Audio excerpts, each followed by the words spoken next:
নমস্কার বন্ধুরা, সকলকে আমার চ্যানেলে স্বাগত। গত 5ই ফেব্রুয়ারি সুপ্রিম কোর্টের তরফ থেকে ডিএ মামলায় যে রায় প্রদান করা হয়েছিল, সেই রায়ের পরেও এখনও পর্যন্ত যে সমস্ত সরকারি কর্মচারী এবং পেনশনাররা বকেয়া ডিএ এরিয়ার পাননি, সেই সমস্ত সরকারি কর্মচারী এবং পেনশনারদের বকেয়া ডিএ এরিয়ার প্রদান করার জন্য রাজ্যকে একটি নির্দিষ্ট সময় বেঁধে দিল সুপ্রিম কোর্ট। কি বলেছে সুপ্রিম কোর্ট, কতদিনের মধ্যে তাদেরকে বকেয়া ডিএ এরিয়ার প্রদান করতে হবে, সব কিছু নিয়ে আজকের ভিডিওতে বিস্তারিতভাবে আলোচনা করব। ভিডিওটি অত্যন্ত গুরুত্বপূর্ণ, তাই অবশ্যই প্রথম থেকে শেষ পর্যন্ত ধৈর্য সহকারে দেখবেন এবং ভালো লেগে থাকলে অবশ্যই একটি লাইক করবেন এবং সকলের সঙ্গে শেয়ার করবেন। আর সেই সাথে এই চ্যানেলে যদি প্রথমবার হয়ে থাকেন এই রকমের ইনফরমেটিভ ভিডিও আরও দেখার জন্য, যারা এখনও পর্যন্ত এই চ্যানেলটিকে সাবস্ক্রাইব করেননি তারা অবশ্যই চ্যানেলটিকে সাবস্ক্রাইব করে নিতে ভুলবেন না। তাহলে চলুন আমরা বিস্তারিত জেনে নিই। আমরা সকলেই জানি সুপ্রিম কোর্টের তরফ থেকে সমস্ত সরকারি কর্মচারী এবং পেনশনারদের সুষ্ঠুভাবে বকেয়া দিয়ে এরিয়ার পেমেন্ট করার জন্য একটি মনিটরিং কমিটি গঠন করা হয়েছিল এবং সেই মনিটরিং কমিটি তাদের রিপোর্ট সুপ্রিম কোর্টে পেশ করেছে এবং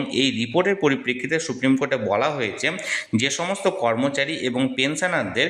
সার্ভিস বুক ইতিমধ্যে আপলোড হয়ে গেছে বা স্ক্যান করা হয়েছে, তাদেরকে অবিলম্বে 2008 থেকে 2015 সালের মধ্যে ডিএর টাকা মিটিয়ে দিতে হবে রাজ্যকে। অর্থাৎ এক কথায় বলতে গেলে রাজ্যের এক্ষেত্রে যুক্তি ছিল যে আমাদের ক্ষেত্রে অর্থাৎ রাজ্যের ক্ষেত্রে 2008 থেকে 2015 পর্যন্ত সকল সরকারি কর্মচারী এবং পেনশনারদের এখানে সার্ভিস বুক তাদের পোর্টালে আপলোড নেই এবং এক্ষেত্রে 2016 থেকে 19 পর্যন্ত এই 4 বছরের যে তথ্যটা সেটা পোর্টালে আপলোড আছে, বাকি যে বিগত বছরগুলোর তথ্য কিন্তু আপলোড নেই এবং সেই জন্য রাজ্যকে এবার নির্দেশ দিয়েছে যে ইতিমধ্যে তথ্য আপলোডের কাজ যেটা শুরু হয়েছিল মনিটরিং কমিটির রিপোর্ট অনুযায়ী, সেই সমস্ত রিপোর্টের পরিপ্রেক্ষিতে যে সমস্ত কর্মচারী এবং পেনশনারদের ইতিমধ্যে সার্ভিস বুক পোর্টালে আপলোড হয়ে গেছে, সেই সমস্ত কর্মচারী এবং পেনশনারদেরকে এখানে বকেয়া যে 2008 থেকে 2015 সালের মধ্যে যে ডিএর কিস্তি আছে সেটা পেমেন্ট করতে হবে।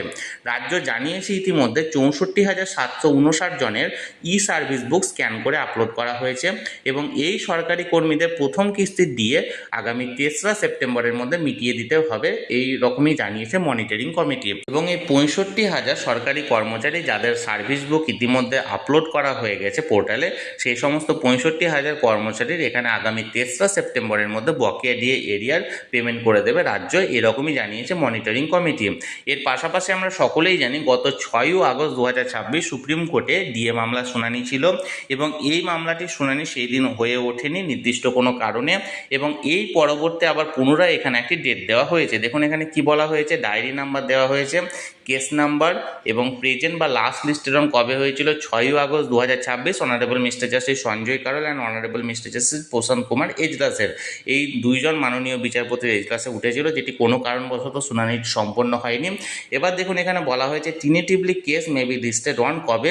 আগামী 18 আগস্ট 2026, অর্থাৎ আগামী 18 আগস্ট 2026 পুনরায় এই মামলাটি আবার সুপ্রিম কোর্টে উঠতে চলেছে। অর্থাৎ এক কথায় বলতে গেলে এখানে মনিটরিং কমিটি নিজেদের যে